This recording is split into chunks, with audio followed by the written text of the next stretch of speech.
Hello, everybody. Welcome to another episode of the Mindful Muscle Podcast with my fabulous co-host, Jodi. How you doing today?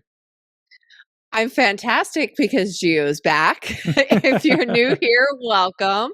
Gio and I are two friends who went on our own health and wellness journeys and have collectively lost and maintained over 140-pound weight loss. But more importantly, we've gained strength, confidence, and a better relationship with our health. We're here to show others, especially the beginner starting out on their health journey, that change is possible sustainably without losing your mental health in the process. And we are absolutely worth the effort. Amen for that.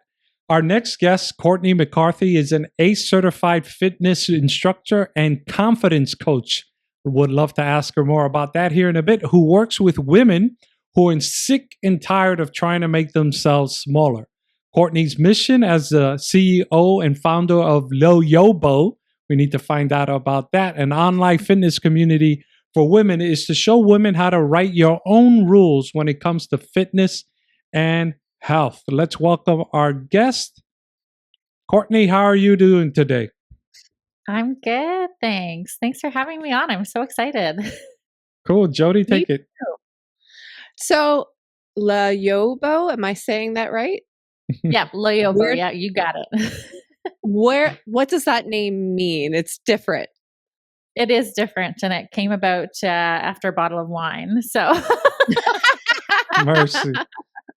But it stands for Love Your Body Fitness, and it kind of came about. It was not my first business name. I had some others that I was met with a little bit of frustration of not being able to find a name that truly had no kind of negative connotations associated with it, no kind of baggage. So it kind of worked out perfectly because my whole mission is writing your own rules, and so I wrote my own name. Came up with my own word.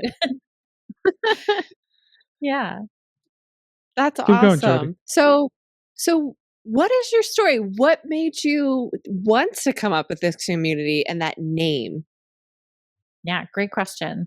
So after I got my fitness certification and I started teaching, I was working full time as a fitness instructor, which meant I taught at about, on any given week, around 25 to 27 classes a week at between 8 to 10 different gyms. So I got a lot of kind of fast exposure into many different fitness environments, and I got to work with a lot of different clients, and it was primarily women who were coming to my classes. The more that I worked and the more that I taught, the more I realized that a lot of the traditional definitions of exercise, the traditional definitions of movement, the kind of more traditional gym environments didn't feel super welcome, didn't feel super built for the women who were coming to my classes. And I really wanted to create my own space, my own community where there's kind of a different set of values at the foundation of what I do. So the foundation of what I do is that your body is wise, that your body as it is enough. It's not broken. It's good as it is. And it's about building that connection and that relationship with your body, as well as with the other women and the other people who are attending classes. So having that sense of community and enoughness, that's at the root of what we do, rather than the idea of like punishing yourself, or it's rooted in the idea of having to change your body. So creating a different kind of fitness space was how I came up with Loyobo. Let me ask you, you mentioned you were teaching about 25 to 27 classes. What kind of classes are these? Spin classes, yoga, Pilates? A little bit of everything. I don't do spin as the one where it's never agreed with my body. So I don't teach spin, but I teach strength training. I teach different cardio, different HIIT formats. I also love dance fitness. That's how I got started. So I teach some dance. I also teach a calm bodies format, which is a mix of kind of gentle strengthening, gentle stretch, some meditation, some journaling, a little bit of everything. So it's kind of all over the map. And before your online fitness community, do you still do it at a local gym, or is now you 100% online?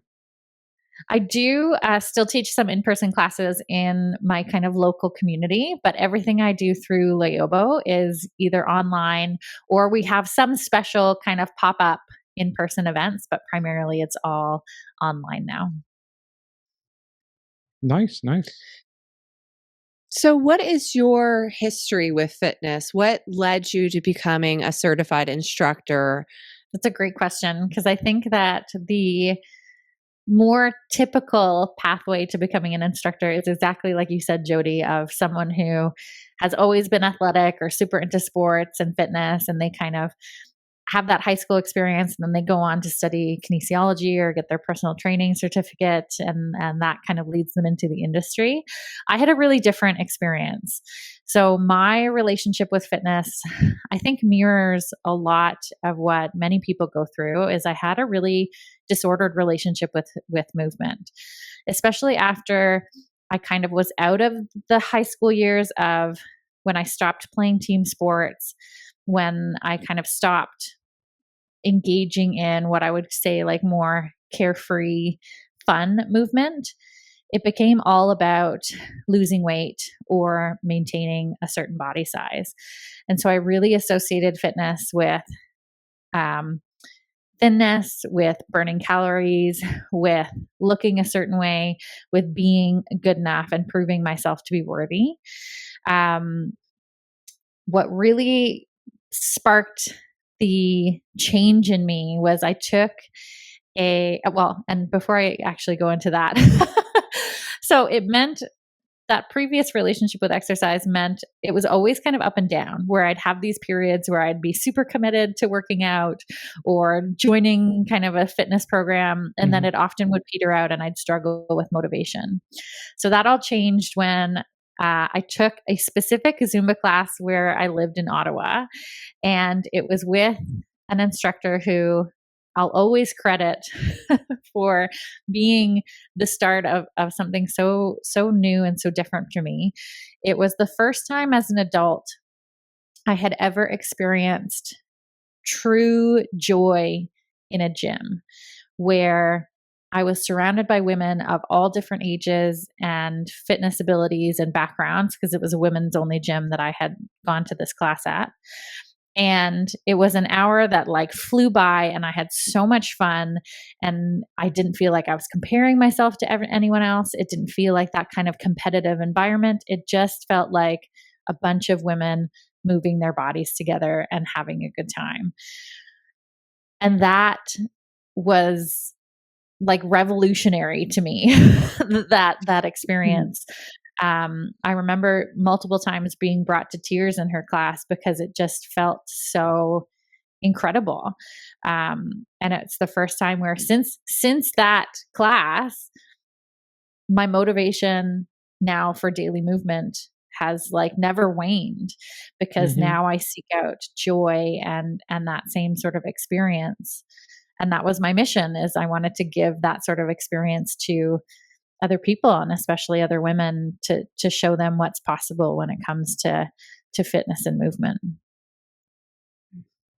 Where do you think that relationship of punishing yourself or trying to look a certain way or trying to make physique, like where does that self-punishment and ugliness come from? Where is it thriving, and why is it so abundant everywhere? Yeah, I think it's, it's so embedded in the fitness industry. And, we can have a conversation about diet culture, which is that idea of that pursuit of fitness. And sorry if you can hear a little pup in the back. He must be seeing something outside. But it really, it comes down to the ideal of upholding a very specific body size and shape. So this idea that in order to be worthy, you need to be at your smallest, or you need to look a certain way, and fitness kind of buying into that mentality. So even when you see kind of really common, I don't know if I want to call them habits or sales techniques or ways that people communicate when it comes to fitness, for example, like the before and after photo that I think is really common. It's the message behind it is that there's one body that's good and one body that's bad, or one body that's bad and one body that's better. And it almost always is the larger body that is worse and the smaller body that's better. And it really places all the emphasis on the external appearance versus having real conversations about the internal measures of success. So how your body feels, what you're able to do in your body, the functionality of your body. But there's this real emphasis that being fit or having a good relationship with fitness looks a certain way, when in reality, it's much more complicated and nuanced than that. Right. Yeah, no doubt. I mean, you look at some of these bodybuilders that compete, and they look aesthetically pleasing if you're into that, right? I prefer like a swimmer's body, but they're full of steroids, and so that can't, that is not healthy. And so the aesthetics looks fine, but the inside is, many of them die young. So yeah, there is that balance where you have to try to be healthy both inside and out. And I think it's that recognition of healthy can look very different on different people. So I'm one of those people that kind of, right when I was getting into fitness, I was as I explained, like I was very much in that mentality of seeking a really small body. And I did it. I had lost over, 60 pounds, and I was in this very, very small, petite frame that many people would look at me and say I was the epitome of like goals, the epitome of like what it looks like to be healthy. And yet at that time, I had an extremely disordered relationship with food. My whole world revolved around my weight. I didn't have confidence or self-esteem that wasn't linked to being small. And so even though from the outside I looked really healthy, there were all these other things happening behind the scenes that weren't good for me and weren't healthy. And now I'm in a bigger body. I've gained a lot of that weight back. And yet my relationship with my body is, I would say, the most healthiest it's ever been, where I move my body every single day. I eat in a way that nourishes my body. I have the most confidence, and a lot of even some of the health issues that I used to experience in a smaller body, like digestive troubles or really bad acne, or I was hungry all the time. Those things don't exist, even though I'm in a body that many people would look at and assume that I'm unhealthier compared to that previous smaller body that I was in. So it's just really challenging that narrative of healthy looks a specific way, and recognizing that each of us, what's best for our bodies is going to look a little bit different. How do you transition somebody who is basically stuck on the aesthetic and to have a more well-rounded approach? Yeah, so we can start by, there's a couple of different ways that you can start to implement this in your own life. The first is I would say, like, the most simple is really focusing on ability-based goals. So rather than focusing on, again, those kind of external measures of success, like how many calories I've burnt or what my abs look like, it's instead focusing on, what do you want to be able to do in your life? What can you not do now that you want to move towards doing? So for a lot of my clients, that could be something like, I've always wanted to run a 5K, or I want to be able to get up and down off the ground comfortably, or I want to be able to keep up with my grandkids. Those are goals that de-emphasize aesthetics, that focus instead on that, I would say, that true definition of health, of being able to do the things that you want to do in your life. So that's one way that you can start shifting away from aesthetics. Another way is we call it joyful movement. So unlike traditional exercise that, again, is really focused on outcomes or having these external measures of success, or even having quantitative measures of success where, again, you're measuring certain numbers like your weight or your body percentage. Yeah, exactly. Joyful movement, the only outcome is whether or not you felt good. So it really is much more of a qualitative measure of success. And what I often teach my clients is to ask themselves, like, how did you feel before movement and how did you feel after?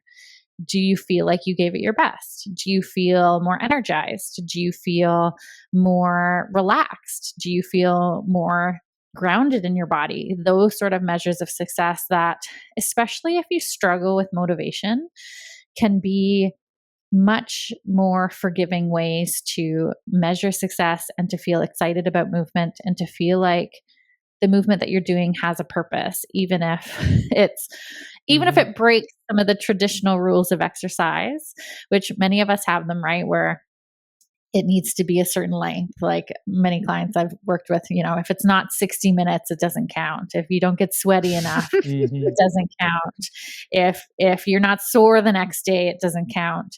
But all of those tend to work to demotivate us. They tend to be sources of shame and sources of guilt, which don't work when it comes to creating long-term sustainable habits, versus when we pursue that joy, when people pursue the myriad of other benefits that fitness brings. Like I often talk about working in instead of working out. So working in being finding a sense of balance in our life, slowing our mind down, giving ourselves a chance to breathe. Those are all really valuable things that when we think of why we want to exercise, well, we want to feel better. So when we focus on that, it can help you show up and help you feel excited to try different things or to do the exercise or the movement. There was a man on YouTube who didn't do what we know as formal exercise, right? He's not going to a gym lifting weights or jogging or anything. But he's very fit because he says, I'm just going to keep acting like a little kid, in the sense of, yes, I love he that. sees a wall, he climbs it, he sees monkey bars, he does it, he'll walk, run upstairs. You know how kids are constantly moving all day, inventing things. He'll jump on the couch every once in a while with his grandkids. And so he stays active. Adults, for the most part, you grow up, you get a 9 to 5, you sit in the office. If you do go to the gym, it's structured, where he's playing all day, and that's what keeps him fit. And he says that's the only time he found the motivation to stay active, to make it playful as opposed to make it structured. Fitness and diet culture really tells us that, as I said, some of those rules that already came up, like it has to be sweaty, it has to, be a certain duration of time. We're really limited in what fitness tells us is like acceptable exercise. Like acceptable exercise for adults is often limited to like going to the gym, lifting weights, running on the treadmill. A lot of the more playful kinds of movement are seen as like fringe, or have you heard the term like a fluff workout? I got that a lot when I was teaching Zumba. It doesn't count. It's fluffy. And yet, again, when we operate under that paradigm, it really works to make exercise harder, because it makes it so that many of us feel like you need to have a gym membership, or if you have a gym membership, you need to have the right clothing to go to the gym. You need to have, if it's not 60 minutes, it doesn't count. So especially if you're juggling a busy schedule, then you can't carve out that time. Then many of us suffer from that all or nothing thinking of like, I'm just not going to do it. It's just too hard. It doesn't feel good. We're pleasure seeking creatures. We're not going to do something that doesn't feel good. So when you allow yourself to write your own rules and do things that feel more playful, or explore movement outside of the box, like many of us stop doing things that we enjoyed as a kid, right? Of actual types of movement, like different sports that we used to play, or games in the playground that we used to play, things that we actually enjoyed doing. We kind of don't let ourselves do as adults. And it's amazing when you start to give yourself that permission to, just play and just move. Well, one of the benefits I think of just playing and movement is the mobility, because traditional strength training kind of just keeps you in those planes, right? Pushing, pull. But when you're playing with your kids and wrestling, all sorts of the joints are moving that you never thought you had before. And you're probably getting hopefully ones that are supposed to. What was that, Jodi? I was like, hopefully joints that are supposed to be moving. Yes, exactly. Yeah, and it makes it so much more accessible, right? Because you don't need any special equipment, you don't need any sort of rule book. You just do it and you have fun while doing it. And it's amazing what can happen when you give yourself that permission.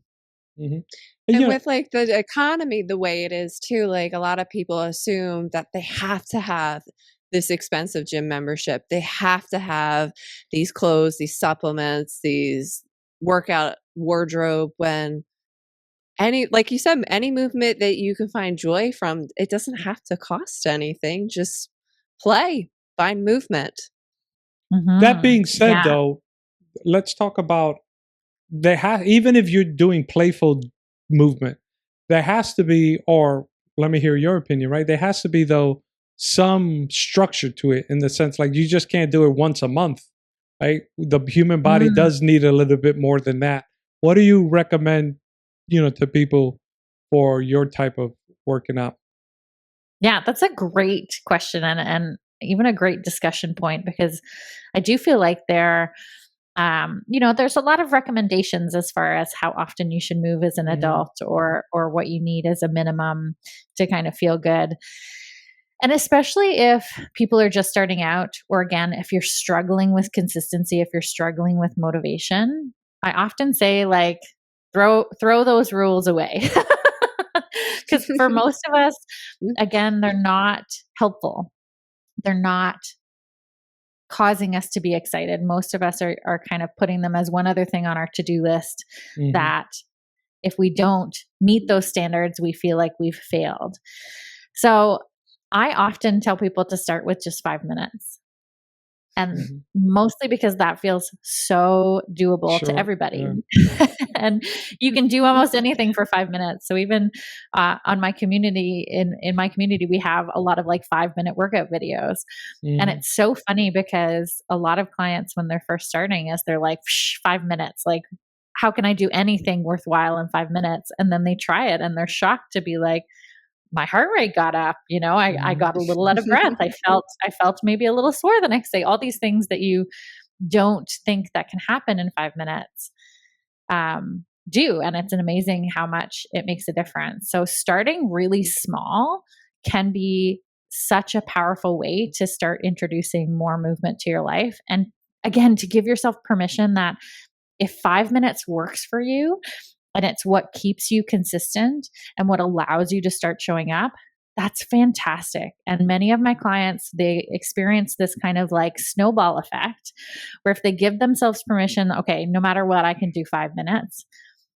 They start the 5 minutes and then they're in that zone, right? They're like, oh, I've started now. Let me do a second round of 5 minutes. Let me add on this other video, because now I'm in the mood. For most of us, that first step of just getting started is the hardest. So start small, start with 5 minutes, start with 1 minute if that's if that feels more doable and allows you to show up consistently. If you don't think you can get a workout in 1 minute, try doing a plank. Exactly. Or even just running on the spot for 1 minute. 1 minute all of a sudden feels like forever. Yeah.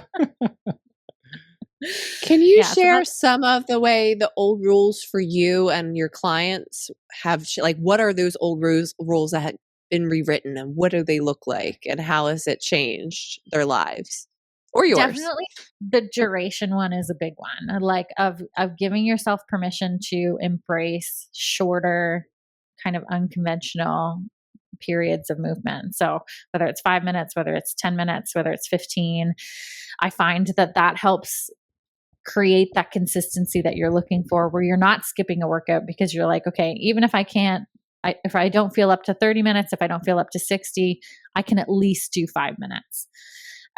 That's been a big one. Another big one is the sweat one. So I work with a lot of clients who feel like if they're not working hard enough, that movement doesn't have value. And so we talk a lot about the benefits that come with different kinds of movement, especially for women in different phases of your cycle. So if you're menstruating, you're probably not going to feel super up to lifting heavy weights or doing high intensity cardio. So on days when you feel that way, great, but seeing the value in other kinds of movement, like slower movement or more gentle movement, and recognizing that showing up and that consistency and the different kinds of movement, the different benefits it gives your body still have so much value. I think that those would be the top two as far as like changing the paradigm and having those results where you're actually moving regularly, giving yourself permission to do shorter workouts and giving yourself permission to do more gentle ones in between kind of the more higher intensity options. Keep going, Jodi. Oh, sorry. The sound cut out for a second. You mentioned you have an online community. What does that community look like? And what role does community play in building consistency on somebody's fitness journey? Yeah, what a great question. And I feel like it's one of those undervalued things when it comes to fitness. As I talked about, like shame and guilt are some of the biggest factors that cause people to struggle with motivation. And shame tells you that you're alone. Shame tells you that the things that you experience or the things that you struggle with are because you're abnormal, that there's something wrong specifically with you. So having a community where you see a bunch of people who are on the same journey, who are struggling with the same things, or who are experiencing the kind of wins that you want to experience can really help you feel better about yourself, can challenge a lot of that negative self-talk, and can provide. Research shows that group fitness is something that creates those long-lasting results and can really increase motivation. I often like to joke that even though I know that they're showing up for my class, a lot of them aren't actually showing up for me. They're showing up because, their friend Susie is also coming, or because, they like seeing the other people on camera or things like that. And I love it. I love it when I'm not the only reason that they're showing up. And when they get to celebrate one another and just have those moments. I think as adults, friendships can be really hard, and we, especially when it comes to health and wellness and fitness, maybe those aren't things that you're talking about with your family or your close friends, or maybe they're not on the same journey as you, so they don't really necessarily know how to show up and support you. So when you have that specific community that's just there for you, that's just there for this aspect of your life, it can be that place where you go when you're struggling. Like we have people who will post, I'm having a tough day, or I'm struggling with motivation. Can somebody help? And everybody kind of jumps in and is there to support because they get it. They've been there too. Yeah, that's how Jodi and I met. We met on a fitness app community page. And then we kidding. then we had a fitness retreat and we met physically there. And this kind of birthed from that connection. So yeah, community is very important, especially when you don't have the motivation. Like if you find it hard to motivate yourself individually, find a community that is going to hold you accountable, but it's also going to be caring, because we know the struggle. Even for a person like Jodi and myself who are consistent, we don't feel 100% every day. And we're not supposed to either. That's not how the journeys work. Yeah, exactly. It's going to be bumpy. But as much as I like to tell people you have to be your number one hype person, having that community to lean on when you are struggling and when you're brave enough to be vulnerable or listen to somebody being vulnerable and you're like, wow, I thought it was just me that felt this way. And clearly I'm not alone in this. And it makes it feel like you can get through anything when you feel seen.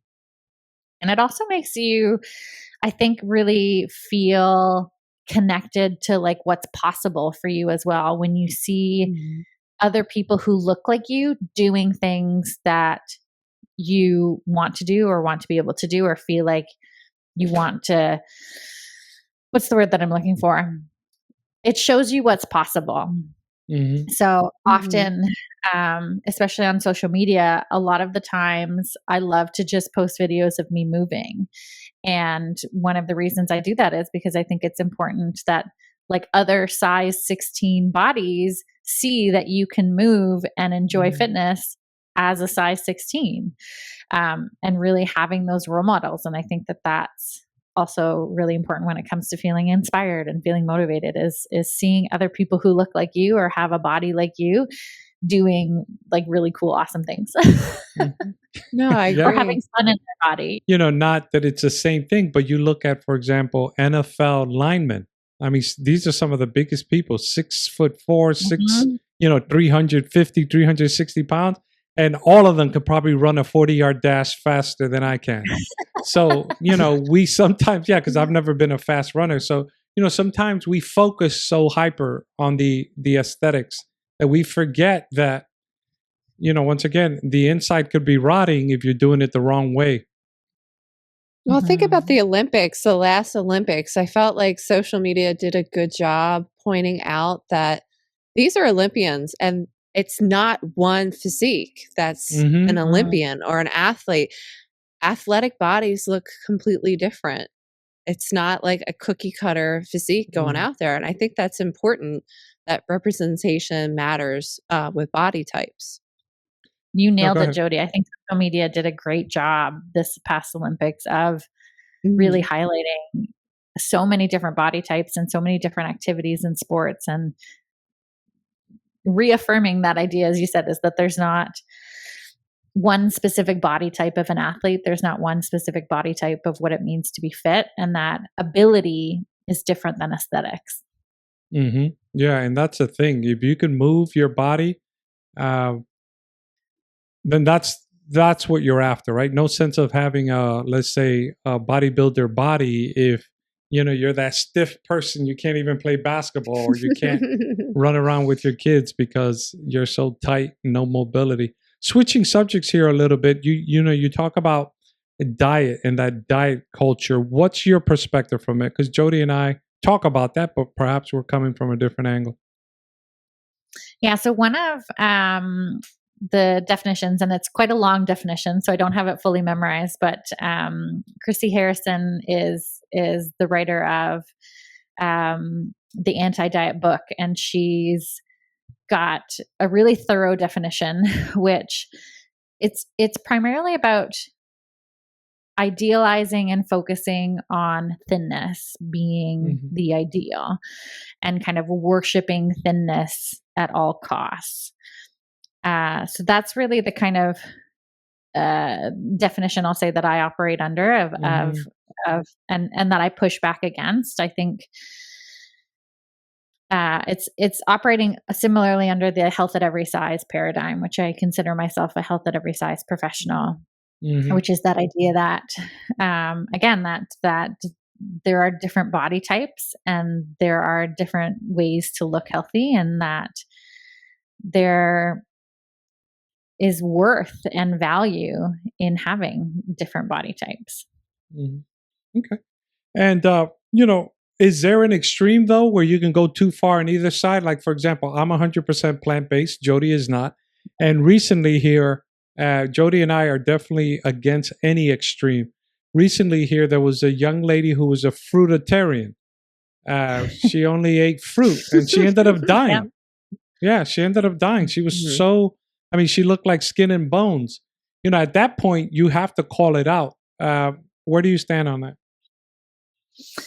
I think that especially when it comes to commenting on other people's bodies, that at the end of the day, part of the body positive movement that I consider myself also to be a part of is recognizing that we each have body autonomy, and that at the end of the day, we know what's best for our bodies in combination with, I'll say in that case specifically, like our health and wellness teams that we all hopefully have access to as those professionals who are intimately involved in your life.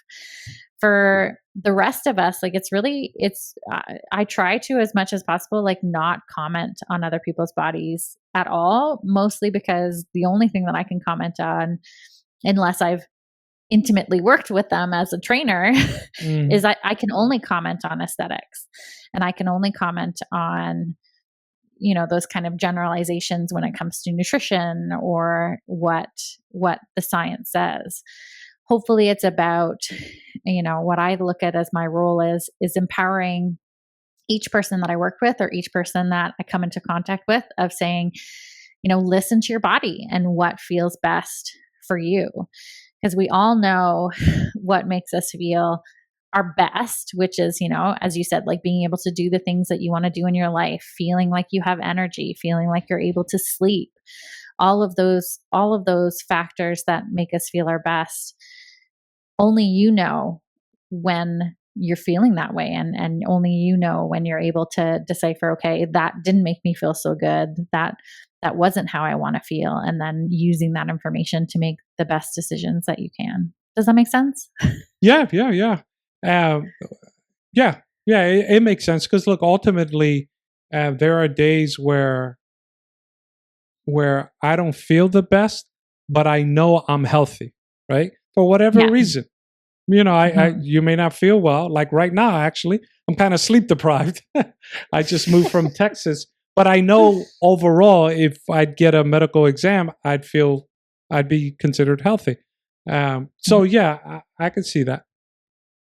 And I think it's also considering health as more of a marathon than a sprint.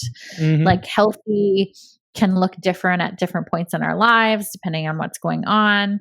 There are times where I don't have health, you know what I mean? If I'm fighting a cold, if I've hurt myself, and that in those moments where maybe my health isn't optimum, I still have an unshakable belief that my body is good.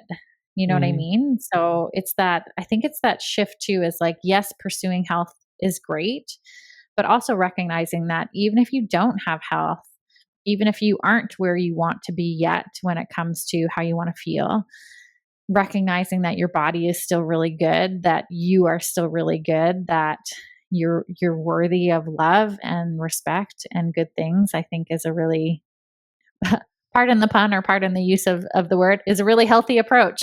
Yeah. You mentioned earlier an all or nothing mindset, but I know many beginners, and actually not beginners, because how many of us have tried dieting and fell off and started again and whatnot, but we feel that pressure to get everything right from the start, the perfect plan, the perfect diet, the perfect routine. What's your advice to someone who's paralyzed by that pressure to make one positive movement forward that's actually good for them? Great question. And the pup is barking once again, so hopefully he calms down. He's got an answer. He wants to be a part of the conversation. Yeah.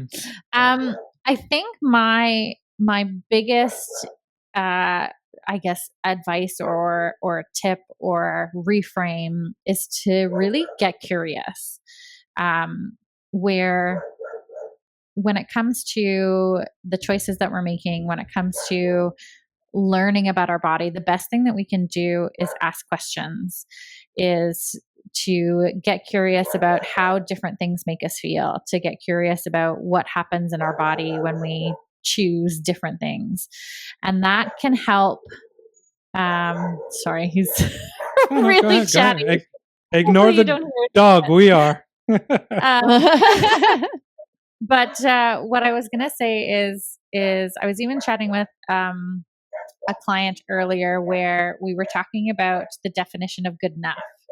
And he was really struggling with not feeling good enough.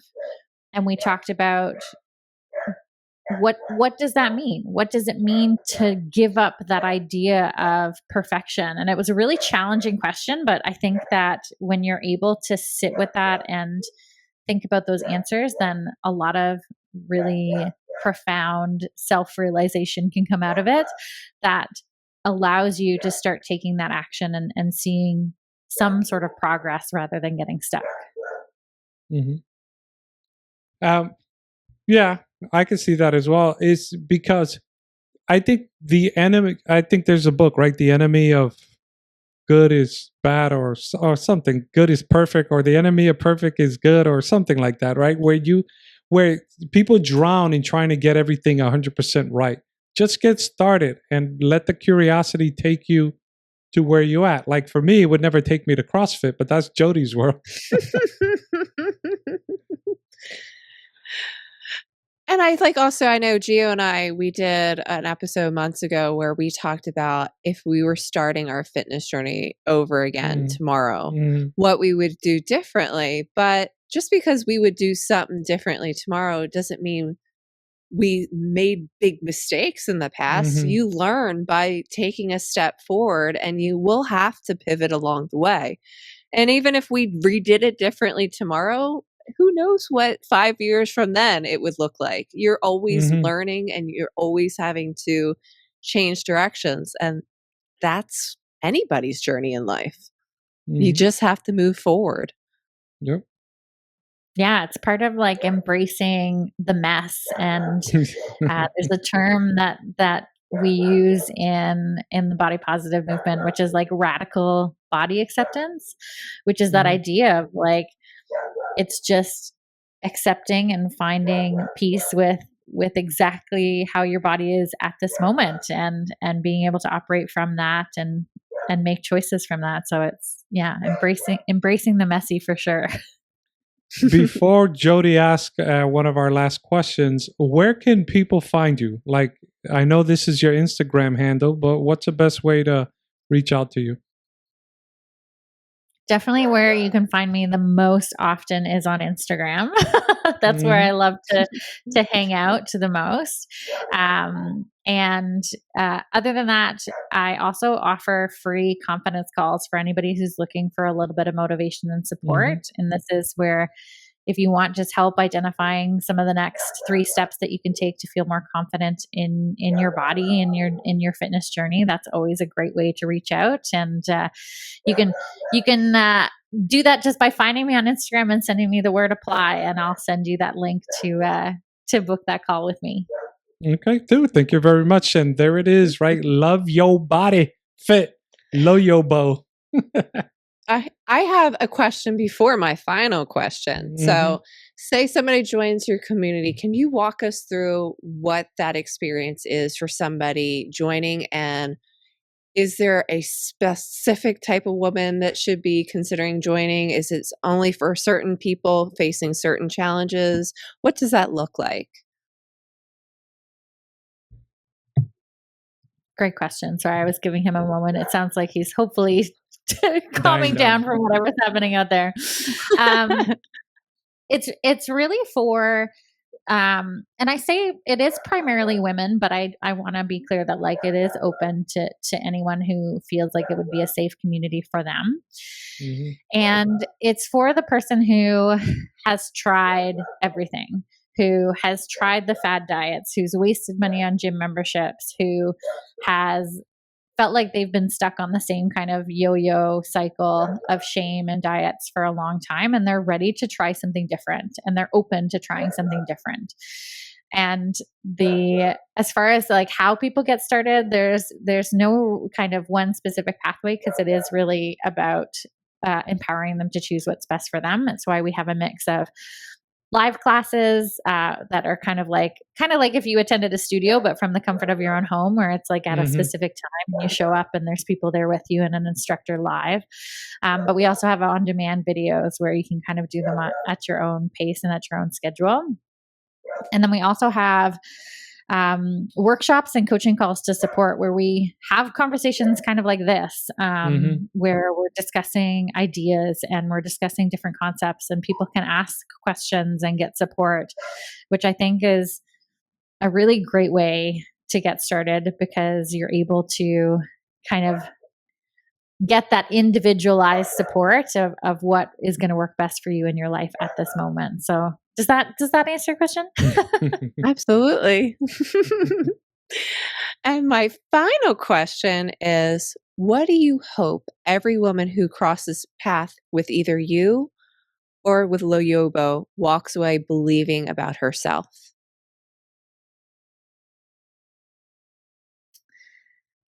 That's a tough question.